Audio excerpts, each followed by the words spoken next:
Hello dear subscribers, today I will tell you how you can easily fix your problem. So if you can't post on your Instagram, so how you can also fix it. So first thing, just try to close your Instagram app and just open it again.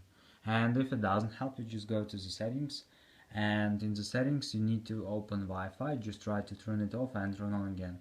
Also you can do it with mobile data or cellular data. Just turn it off and turn on again.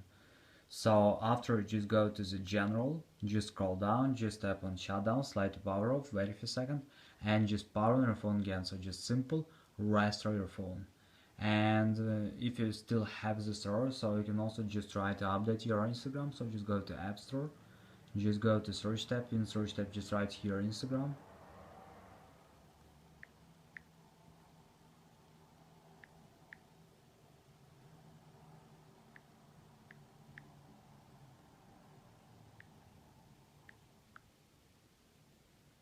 And if you see here not open that update, just tap on update and wait until it will successfully install the latest updates for your Instagram app. So thanks for watching, have a nice day, subscribe to my channel, click like, and goodbye.